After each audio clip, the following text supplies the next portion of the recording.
शासनाला करायचंच आहे तर शाश्वत आरक्षण देता आलं पाहिजे. वेगवेगळ्या जाती धर्मामध्ये जी तेढ निर्माण झालेली आहे ती संपुष्टात येण्यासाठी अत्यंत सोपा आणि सरळ मार्ग आता काढलेला आहे.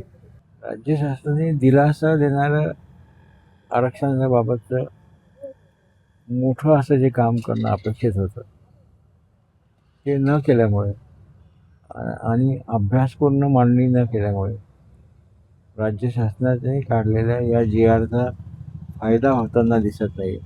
महात्मा फुले असतील, शाहू महाराज असतील, छत्रपती शिवाजी महाराज असतील आणि ज्यांच्या राज्यघटनेमुळे हे सगळं आम्हाला देण्याचा अधिकार मूळ घटनेत लिहून ठेवलेला आहे. त्या परमपूज्य बाबासाहेब आंबेडकरांच्या संकल्पनेमध्ये असलेला एकात्म असलेला भारत.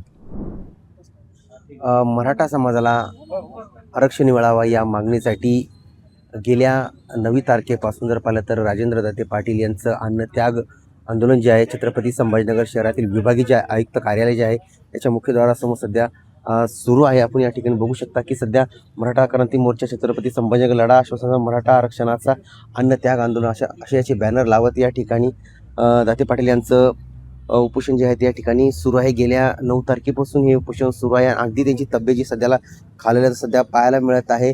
छत्रपती संभाजीनगर शहराचे पालकमंत्री जे आहेत संजय शिरसाट यांनी देखील या ठिकाणी भेट दिली आहे. आणि थोड्याच वेळापूर्वी जर पाहिलं आपण तर या ठिकाणी जे मराठा समाजाला आतापर्यंत जी आश्वासित जी आर देण्यात आली होती ती होळीसुद्धा मराठा बांधवांकडून या ठिकाणी करण्यात आलेली आहेत. जर पाहिलं तुम्ही राजेंद्र दत्ते पाटील जे आहेत हे महाराष्ट्रासाठी नवीन नाही आहेत, कारण की मराठा समाजाला सगळं माहीत आहे. पण सध्या आंदोलन सुरू आहे, मोठं आंदोलन सुरू आहे, पण तरी देखील तुम्हाला आंदोलन करावं लागतं आणि थेट तुम्ही आज तुमच्याच या आंदोलनाच्या समोरच तुम्ही पूर्ण आतापर्यंत जे जे आर मिळालेले आहे त्या जे आरची होळी केली तुम्ही आता. ही लोकभावना आहे. प्रातिनिधिक स्वरूपामध्ये ज्या कागदाचा ज्या शासनादेशाचा उपयोग होत नसेल ते ठेवून काय फायदा. म्हणून प्रातिनिधिक स्वरूपामध्ये आंदोलनात्मक पवित्रा घेऊन हा उपक्रम मराठा क्रांती मोर्चाने घेतलेला आहे. शासनाला करायचंच आहे तर शाश्वत आरक्षण देता आलं पाहिजे. आता आम्ही शासनाला या राज्यामध्ये सौहार्द राहावा, वेगवेगळ्या जाती धर्मामध्ये जी तेढ निर्माण झालेली आहे ती संपुष्टात येण्यासाठी अत्यंत सोपा आणि सरळ मार्ग आता काढलेला आहे. राजकीय आरक्षण वगळता मराठा समाजाला ओबीसींना जे जे सुविधा या ठिकाणी राज्य शासनाने दिलेल्या आहेत त्या सर्व सुविधा मराठा समाजाला राजकीय आरक्षण वगळता देण्यात याव्यात. त्यामध्ये PG लेवलपर्यंत शिक्षणसुद्धा घ्यावं. मुलांच्या वयाची अट देखील शिथिल करण्यात यावी. त्याचसोबत आम्हाला ज्या ज्या शिष्यवृत्ती असतील किंवा ज्या ज्या शिक्षणासाठी योग्य अशा ओबीसीला दिलेल्या सवलती असतील त्या सगळ्या आम्हाला द्याव्यात. आणि या दिलेल्या सवलतीचा या दिलेल्या आरक्षणाचा लाभ आमचे जे कोणी कर्मचारी असतील वेगवेगळ्या विभागात काम करत असतील त्यांना प्रमोशन घेण्यासाठी सुद्धा ते ग्राह्य धरण्यात यावं. ज्यांच्यावर गुन्हे दाखल केले त्या गुन्हे दाखल केलेल्या केसेस शासनाने परत घ्याव्यात. सारथी या संस्थेसाठी अधिकचं उन्नतीपूर्ण आणि प्रगतशील काम व्हावं म्हणून 5,000 कोटीचा अतिरिक्त निधी द्यावा. अण्णासाहेब पाटील महामंडळाचा 1,500 कोटी रुपयाचा व्याज परतावा अद्याप दिलेला नाही. आमचे जे ज्यांना कर्ज दिलेलं असेल ते सगळ्यांचा सिबिल खराब होत आहे. नवीन प्रकरणं तयार होत नाही आहेत. आणि हे सगळं सुरळीत होण्यासाठी व्याज परतावा भरण्यासाठी आणि नव्या वर्षाचे कर्ज प्रकरण मंजूर करण्यासाठी 10,000 कोटी देण्यात यावं अशी ती आमची मागणी आहे. बरं पाटील, जे 57 मोर्चे 58 मोर्चे निघाले मराठा समाजाचे या आरक्षणासाठी, त्यावेळेस मात्र एवढा ओबीसी आणि मराठा हा तेढ एवढा नव्हता. गावागावात एकोप्याने राहत होते. मात्र अशा मध्यंतरी आता सध्या फार विचित्र परिस्थिती जी आहे गावगाड्यामध्ये सध्या पाहायला मिळत आहे. मराठा वर्सेस ओबीसी समाज हा एकमेकांच्या विरोधात उभा राहिलेला आहे. हे आपल्या लोकशाहीचं आणि महाराष्ट्राचं दुर्दैव आहे.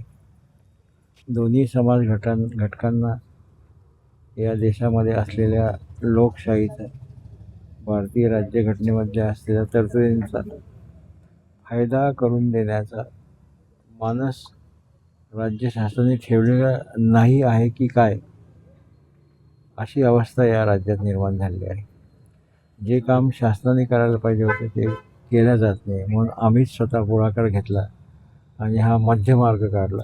राजकारणामध्ये पॉलिटिकल रिझर्वेशन सोडून आम्हाला ओबीसी सारख्या सगळ्या सुविधा देण्यात याव्या, जेणेकरून या राज्यामध्ये छत्रपती शिवरायांना अभिप्रेत असलेलं स्वराज्य म्हणजे स्वतःचं राज्य, 18 पगड जातीचं राज्य, ही संकल्पना खऱ्या अर्थाने शिवाजी महाराजांचं नाव घेऊन राज्य करणाऱ्यांनी आता अंमलात आणण्याची गरज आहे आणि ती करावी, म्हणूनच हे अन्नत्याग आंदोलन आहे.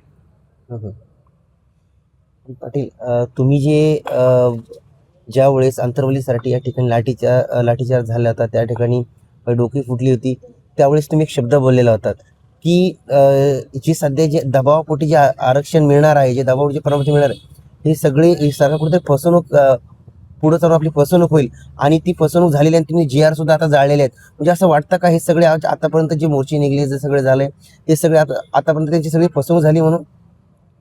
राज्य शासनाने दिलासा देणारं आरक्षणाबाबतचं मोठं असं जे काम करणं अपेक्षित होतं ते न केल्यामुळे आणि अभ्यासपूर्ण मांडणी न केल्यामुळे राज्य शासनाने काढलेल्या या GRचा फायदा होताना दिसत नाही. राज्य शासनाने भारतीय अण्णासाहेब आर्थिक विकास महामंडळ ह्या विषयाला आरक्षणाशी एकत्रित न करता ते विषय वेगळे आहेत. आणि आरक्षणाच्या बाबत एक सोपं उदाहरण मला द्यावं वाटेल. माधुरी पाटील विरुद्ध कमिशनर या एका प्रकरणामध्ये सर्वोच्च न्यायालयाच्या घटनापीठाने एक निर्णय दिलेला आहे. त्या निर्णयात त्यांनी असं सांगितलेलं आहे की प्रत्येक राज्यामध्ये आता या पुढच्या काळामध्ये जात प्रमाणपत्र कोणी दिलं पाहिजे. त्या जात प्रमाणपत्र मिळाल्याच्या नंतर त्याचा जर नोकरीसाठी किंवा शिक्षणासाठी उपयोग केला गेला असेल तर त्याची पडताळणी झाली पाहिजे. ती पडताळणी कोणी केली पाहिजे याची जी नियमावली संबंध देशभरासाठी दिलेली आहे, त्याच्यात महत्त्वाचा भाग असा आहे की जोपर्यंत त्या अर्जदाराची वंशावळ जुळणार नाही, मग त्याच्या खापर पंजोबाचा असेल, आजोबांचा असेल, वडिलांचा असेल, मुलांचा असेल आणि ज्याचा कोणाचा अर्ज असेल त्याचं, ही जोपर्यंत फॅमिली ट्री वंशावळ जुळत नाही तोपर्यंत ते जात प्रमाणपत्र पडताळणीसाठी पात्र ठरणार नाही. मग असा सरळ साधा आदेश असताना त्या आदेशाला बदलण्याचा अधिकार राज्य शासनाला नाही आहे. कुठल्याही तज्ज्ञाला, कुठल्याही अभ्यासकाला जर विचारलं आपण तर तो हीच बाब सांगेल, कुठलेही सन्माननीय वकील महोदय हीच बाब सांगेल. मग एवढ्या साध्या गोष्टी राज्य शासनाला माहीत नाही असं आम्ही कसं काय मानायचं. राज्य शासनाला वेळोवेळी आम्ही या सगळ्या बाबी खुलासेवार लेखी स्वरूपामध्ये दिलेल्या आहेत की सुप्रीम कोर्टाने दिलेले आतापर्यंतचे सगळे निर्णय, त्याचा उपयोग जोपर्यंत राज्य शासन घेणार नाही तोपर्यंत न्यायपूर्ण असं तुम्हाला तुम्ही आता बोला, काम करता येणार नाही. तुम्ही आता बोललात की राज्याला हस्तक्षेप करता येणार नाही, पण मात्र सध्या जो मराठा समाज मोठ्या संख्येने जमा होतोय त्या ठिकाणी, मुंबईसारख्या ठिकाणी असेल, बरेच ठिकाणी ते आश्वासन दिलं जातंय, म्हणजे कुठेतरी कोणाच्या माध्यमातून तरी म्हणजे मराठा समाजाची सरकारी फसवणूक करते असं म्हणता येईल ना? मराठा समाज का असं मराठा समाजाची दिशाभूल करते, का मराठा समाजाला अंतिमतः शाश्वत कागदपत्र दिल्या जात नाही, याचं मला अभ्यासक म्हणून नेहमी प्रश्नच पडलेला असतो. आणि मग या आमच्या गेल्या 3.5-3.5 दशकाची कामगिरी म्हणून मी देशभरातले जवळपास 55 केस लॉज आहेत जे सुप्रीम कोर्टाच्या घटनापीठाने दिलेले निर्णय आहेत, त्याचा अभ्यास करून त्याचा एक डाटा संकलित केलेला आहे. त्या संकलित केलेल्या डाट्याची पाहणी एकदा का होत नाही राज्य शासनाने त्यांच्या तज्ज्ञ वकिलांच्या समक्ष जर केली तर मराठा विरुद्ध ओबीसी किंवा मराठा समाजाची ही न्याय मिळण्याची आर्त किंकाळी आहे ती फार सोप्या पद्धतीने राज्य शासनाला संपवता येईल अशी मला खात्री असल्यामुळे त्याच्यावर सुद्धा राज्य शासनाने गांभीर्याने विचार केला तर या देशामध्ये छत्रपती शिवाजी महाराज, डॉक्टर बाबासाहेब आंबेडकर असतील, महात्मा फुले असतील, यांच्या संकल्पनेमध्ये असलेले स्वराज्य आपल्याला निर्माण करायला काही वेळ लागणार नाही याची मला खात्री वाटते. म्हणजे मला सांगा पाटील की आतापर्यंत सरकारने आश्वासने दिलीत, मराठा समाजाने जल्लोष केला, फटाके फोडले, तुमच्यासोबत बसणारे काही व्यासपीठावरले त्यांनी सुद्धा फटाके फोडले, पेढे वाटलेत, हे सगळं हे केलंय. म्हणजे कुठेतरी मला सांगा, म्हणजे अनेक वेळेस नाही अनेक वेळेस नाही, हे दोनदा तीनदा झालं हे. सरकारनं आश्वासन दिलं, आता लढा पूर्ण झाला, आपण जिंकलो रे, अशा देखील घोषणा झाली. मात्र ह्या सगळ्या म्हणजे घोषणा ज्या होत्या ह्या सगळ्या पोकळ होत्या किंवा याच्या माध्यमातून सगळी फसवणूकच केली पुन्हा सरकारने असं म्हणता येईल. सरकारने कायद्यामध्ये तरतूद नसलेल्या शासनादेशाचा, जी आरचा वाटप करून मराठा समाजाला खोटं आणि तात्पुरतं दिलासा मिळणारं काम केलेलं आहे. पण तात्पुरता दिलासा देऊन मराठा समाजाचा प्रगती तुम्हाला करता येणार नाही, हे तुम्ही थांबवून टाकलेली आहे.